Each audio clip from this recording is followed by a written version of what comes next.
ಘಟಕ 1 ಅಧ್ಯಾಯ 2 ಸ್ತ್ರೀವಾದಿ ದೃಷ್ಟಿಕೋನ 1 ತಾತ್ವಿಕ ವಿವೇಚನೆ. ಬರೆದವರು ನೇಮಿಚಂದ್ರ. ಈ ಹಿಂದಿನ ವಿಡಿಯೋದಲ್ಲಿ ನಾವು ಲೇಖಕರ ಪರಿಚಯ ಮತ್ತು ಲೇಖನದ ಆಶಯವನ್ನು ನೋಡಿದ್ದೇವೆ. ಇದು ಅದರ ಮುಂದುವರಿದ ಭಾಗವಾಗಿದೆ. ಸ್ತ್ರೀವಾದಿ ಚಿಂತನೆ. ಮೊದಲನೆಯದಾಗಿ, ಸ್ತ್ರೀ ಪುರುಷರ ನಡುವಿನ ಅಸಮಾನತೆ ಪ್ರಕೃತಿ ಸಹಜವಲ್ಲ, ಜೈವಿಕವಲ್ಲ, ಅದು ಸಾಂಸ್ಕೃತಿಕ ಹಿನ್ನೆಲೆಯಾಗಿದ್ದು ಪರಿಸರದ ಕಾರಣದಲ್ಲಿ ಉದ್ಭವಿಸಿದ್ದು ಎಂದು ನಂಬುತ್ತದೆ. ಎರಡನೆಯದಾಗಿ, ಪುರುಷರ ದೃಷ್ಟಿಕೋನ ಸಾರ್ವತ್ರಿಕವಲ್ಲ. ಪುರುಷ ಪ್ರಧಾನ ಮೌಲ್ಯಗಳು ಪ್ರಧಾನ ಸಂಸ್ಕೃತಿಗೆ ಅನುಕೂಲಕರವಾದ ಅರ್ಧ ಸತ್ಯವನ್ನಷ್ಟೇ ಹೇಳುತ್ತವೆ. ಈ ಪುರುಷ ಕೇಂದ್ರಿತ ಗ್ರಹಿಕೆಯಲ್ಲಿ ಮಿತಿಯಿದೆ, ಅಪಾಯವಿದೆ ಎಂದು ಸ್ತ್ರೀವಾದ ಹೇಳುತ್ತದೆ. ಹೆಣ್ಣುತನದ ಗುಣಸ್ವಭಾವಗಳು ದೈಹಿಕವಾಗಿ ಹೆಣ್ಣಾದ ಮಾತ್ರಕ್ಕೆ ಒಳಗೊಂಡಿರುತ್ತವೆ ಎಂಬ ಮೂಲ ನಂಬಿಕೆಯನ್ನೇ ಸ್ತ್ರೀವಾದ ಪ್ರಶ್ನಿಸುತ್ತದೆ. ಹೆಣ್ಣುತನ ಸಮಾಜ ಸಂಪ್ರದಾಯಗಳು ಪುರುಷ ಲಾಭಕ್ಕಾಗಿ ಮಹಿಳೆಯರ ಮೇಲೆ ಹೇರಿದ ಗುಣಗಳಾಗಿವೆ. ತಾಯ್ತನದ ಹಂಬಲ, ಸತಿತ್ವ, ಶೀಲ, ಪಾತಿವ್ರತ್ಯ ಎಲ್ಲವೂ ಸಮಾಜದ ನಿರೀಕ್ಷೆಯೇ ಹೊರತು ಹೆಣ್ಣಿಗೆ ವರ್ಣತಂತುಗಳಿಂದಲೇ ಹರಿದು ಬರುವುದಿಲ್ಲ. ಪ್ರತಿ ವ್ಯಕ್ತಿಯಲ್ಲೂ ಹೆಣ್ಣು ಗಂಡು ಗುಣಗಳಿರುತ್ತವೆ. ಆದರೆ ಸಮಾಜವು ಧೈರ್ಯ, ಸಾಹಸ, ಆಕ್ರಮಣಶೀಲತೆಯನ್ನು ಗಂಡು ಗುಣಗಳೆಂದು, ಸಹನೆ, ಸಂಯಮ, ವಿಧೇಯತೆಗಳು ಹೆಣ್ಣು ಗುಣಗಳೆಂದು ಪ್ರೋತ್ಸಾಹಿಸಿತು. ಸಾಲದ್ದಕ್ಕೆ ಈ ವಿಂಗಡಣೆ ಗಂಡು ಗುಣಗಳನ್ನು ಹೆಚ್ಚಿನದೆಂದು, ಹೆಣ್ಣು ಗುಣಗಳನ್ನು ದೌರ್ಬಲ್ಯವೆಂದು ಸಾರಿತು. ಪ್ರತಿ ಲಿಂಗದೊಡನೆ ಜೋಡಿಸಿದ ಗುಣವಿಶೇಷಗಳು ಆ ಲಿಂಗದ ಆಯಾಮಗಳನ್ನು ಸೀಮಿತಗೊಳಿಸಿ, ಹೆಣ್ಣು ಗಂಡಿನ ಕಾರ್ಯರಂಗಗಳನ್ನು ವಿಂಗಡಿಸಿ, ಅವರ ಆಸಕ್ತಿ ಅಭಿರುಚಿಗಳಿಗೆ ಆದ್ಯತೆ ಇಲ್ಲದೆ ನಿಗದಿತ ಏಕತಾನತೆಯ ಪಾತ್ರ ನಿರ್ವಹಣೆಯನ್ನು ನಿರೀಕ್ಷಿಸಿತು. ಹೆಣ್ಣು ಗಂಡು ಪರಸ್ಪರ ವಿರುದ್ಧ ವ್ಯಕ್ತಿತ್ವಗಳೆಂಬ ಕಲ್ಪನೆಯನ್ನು ಮೊದಲು ತೊಡೆಯಬೇಕಾದ ಅಗತ್ಯವನ್ನು ಸ್ತ್ರೀವಾದ ಗುರುತಿಸಿದೆ. ಗಂಡು ಹೆಣ್ಣಿನ ನಡುವೆ ವ್ಯತ್ಯಾಸಗಳಿವೆ, ಹೆಚ್ಚುಗಾರಿಕೆಗಳಿಲ್ಲ. ನಡುವೆ ನಿಂತಿರುವುದು ಪರಸ್ಪರ ಗಡಿದಾಟಬಲ್ಲ ಗೆರೆಗಳು ಮಾತ್ರ, ಲಕ್ಷಣ ರೇಖೆಗಳಲ್ಲ. ಪ್ರತಿ ವ್ಯಕ್ತಿಯೂ ದ್ವಿಲಿಂಗಿಯೇ. ಹೆಣ್ಣು ಗಂಡು ಗುಣಗಳ ಸಮ್ಮಿಶ್ರಣವನ್ನು ಕಾಣಬಹುದು. ಅರ್ಧನಾರೀಶ್ವರ ಕಲ್ಪನೆ ನಿಜಕ್ಕೂ ವಿಪರೀತದ್ದಲ್ಲ. ಹೆಣ್ಣು ಗಂಡಿನ ವಿಭಿನ್ನತೆಯನ್ನು ವ್ಯಕ್ತಿ ವೈಶಿಷ್ಟ್ಯವೆಂದು ಪರಿಗಣಿಸಿದೆ. ಅಸಮಾನ ನೆಲೆಯ ಮೇಲೆ ರೂಪುಗೊಂಡ ಸಾಮಾಜಿಕ ವ್ಯವಸ್ಥೆ ಹೆಣ್ಣನ್ನು ಮಣೆಗಂಟಿಸಿತು. ಗಂಡಿಗೆ ಪೋಷಣೆಯ ಸಂಪೂರ್ಣ ಹೊರೆಯನ್ನು ಕಡ್ಡಾಯವಾಗಿಸಿತು. ಹೆಣ್ಣಿಗೆ ಶೀಲ ಪಾತಿವ್ರತ್ಯದ ಕಟ್ಟು ಬಿಗಿಯಿತು. ಗಂಡಿಗೆ ಲೈಂಗಿಕತೆಯನ್ನು ಗರ್ವವೆನಿಸಿತು.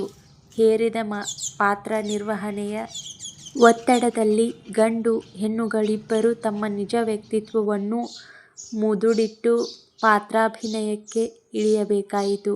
ಗಂಡು ಹೆಣ್ಣಿಗನಾಗುವ ಭಯದಲ್ಲಿ, ಹೆಣ್ಣು ಗಂಡು ಬೀರಿ ಎನಿಸಿಕೊಳ್ಳುವ ಭೀತಿಯಲ್ಲಿ ಹೆಣ್ಣು ಗಂಡುಗಳು ಪರಿಸರದೊತ್ತಡಕ್ಕೆ ಒಪ್ಪಿಸಿಕೊಂಡು ಕಲ್ಪಿತ ಸೀಮೆ ಸರಹದ್ದುಗಳೊಳಗೆ ಪರಿಭ್ರಮಿಸಿ ಅದರಾಚಿನ ಬದುಕಿನ ನೂರು ಅನುಭವಗಳಿಂದ, ಸಾಧ್ಯತೆಗಳಿಂದ ವಂಚಿತರಾದರು. ಸ್ತ್ರೀವಾದಿ ದೃಷ್ಟಿಕೋನ ಮಾನವತಾವಾದಕ್ಕಿಂತ ಭಿನ್ನವಲ್ಲ. ಹುಟ್ಟಿನಿಂದಲೇ ಒಂದು ಗುಂಪು ಇನ್ನೊಂದು ಗುಂಪಿಗಿಂತ ಶ್ರೇಷ್ಠ ಎಂಬ ಮೂಲ ಶ್ರೇಣೀಕೃತ ವ್ಯವಸ್ಥೆಯನ್ನೇ ಸ್ತ್ರೀವಾದ ತಿರಸ್ಕರಿಸುತ್ತದೆ. ಅದು ಬ್ರಾಹ್ಮಣ ಶೂದ್ರನಿಗಿಂತ ಶ್ರೇಷ್ಠ ಎಂಬ ಭಾವನೆಯಾಗಬಹುದು, ಬಿಳಿಯ ಕರಿಯನಿಗಿಂತ ಉತ್ತಮ, ಗಂಡು ಹೆಣ್ಣಿಗಿಂತ ಮೇಲು ಎಂಬ ಭಾವನೆಯೂ ಆಗಬಹುದು.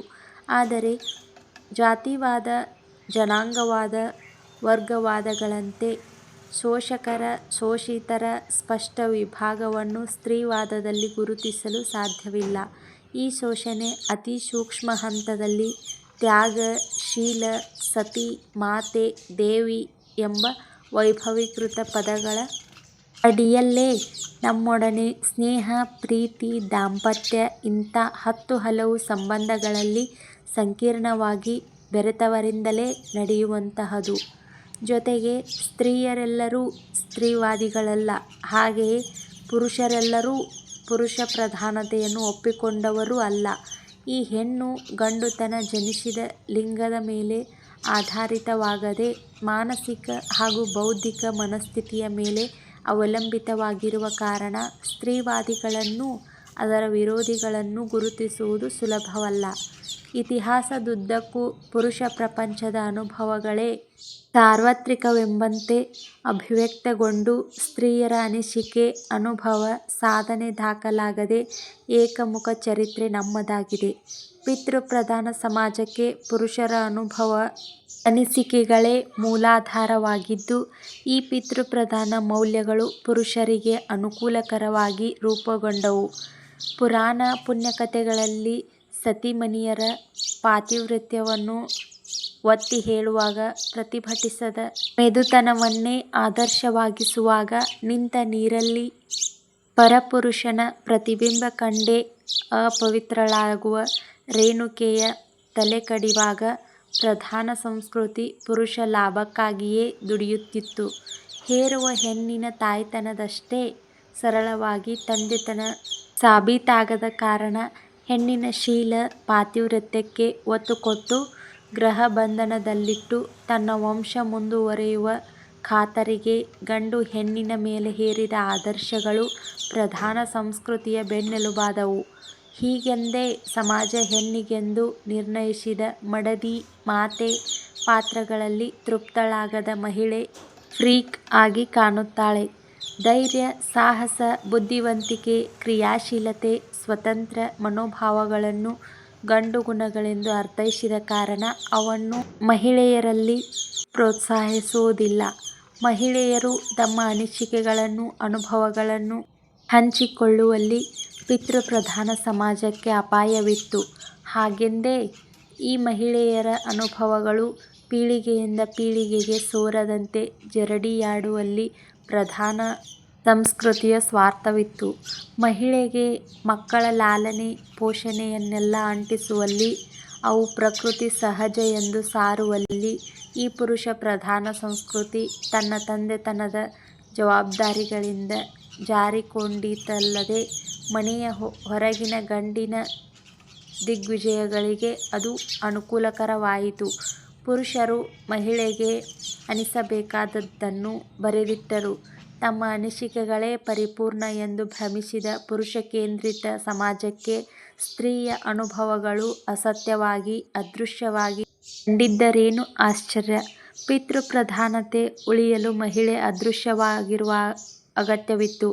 ಹೀಗೆಂದೇ ಸ್ತ್ರೀಯರ ಅನಿಸಿಕೆಗಳಿಗೂ ಹೊರಗಿನ ಸಮಾಜದ ನಂಬಿಕೆಗಳಿಗೂ ನಿರೀಕ್ಷೆಗಳಿಗೂ ವಿಪರೀತ ಅಂತರವಿದ್ದು, ಈ ಪುರುಷಕೇಂದ್ರಿತ, ಪುರುಷ ನಿರ್ಮಿತ ಅಂತರಗಳು ಸ್ತ್ರೀಯರಲ್ಲಿ ಸದಾಕಾಲ ಗೊಂದಲವೆಬ್ಬಿಸಿ ತಮ್ಮ ವ್ಯಕ್ತಿತ್ವವನ್ನು ಮತ್ತು ಅಸ್ತಿತ್ವವನ್ನು ಗುರುತಿಸಿಕೊಳ್ಳುವಲ್ಲಿ ಎಡೆಬಿಡದ ತೊಡಕಾಗಿವೆ.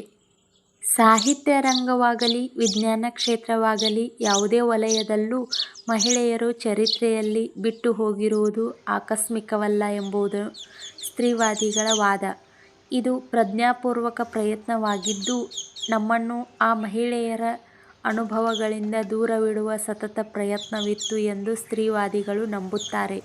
ಹಾಗೆಂದೇ ಇತಿಹಾಸದಲ್ಲಿ ಕಳೆದು ಹೋದ ಮಹಿಳೆಯರನ್ನು ಅಗೆದು ತೆಗೆದು ತಮ್ಮ ಸ್ತ್ರೀ ಪರಂಪರೆಯನ್ನು ಗುರುತಿಸಿಕೊಳ್ಳುವ ಪ್ರಯತ್ನವು ಸ್ತ್ರೀವಾದಿಗಳು ಕೈಗೊಂಡ ಮೊದಲ ಕೆಲಸ.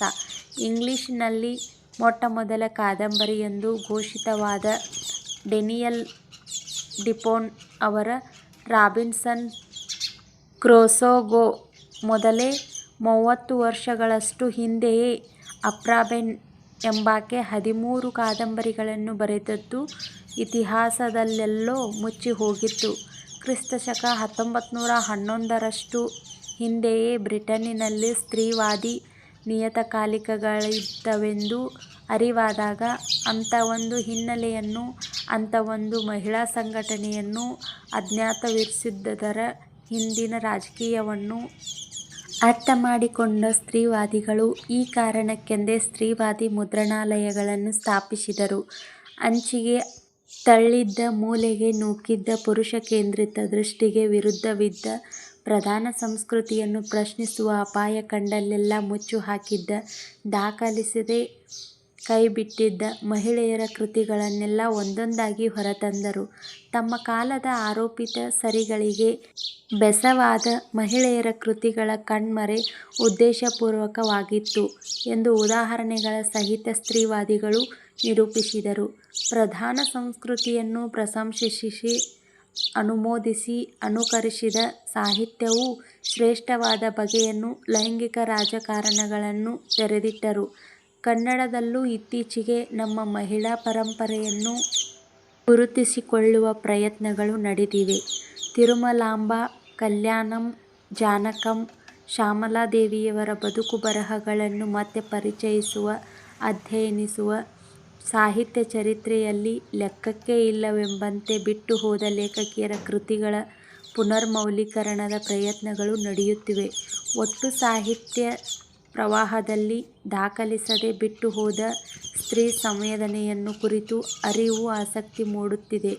ನಮಗಿಂದು ಸ್ತ್ರೀಯರ ಅನುಭವದ ಬಗ್ಗೆ, ಸಾಧನೆಯ ಬಗ್ಗೆ ತಿಳಿಯದಿದ್ದರೆ ಅದಕ್ಕೆ ಸ್ತ್ರೀಯರಿಗೆ ವಿಶೇಷ ಅನುಭವಗಳಿರಲಿಲ್ಲ ಎಂದಾಗಲಿ, ಸಾಧನೆ ಮಾಡಿದ ಮಹಿಳೆಯರು ಇರಲಿಲ್ಲ ಎಂದಾಗಲಿ ಅರ್ಥವಲ್ಲ.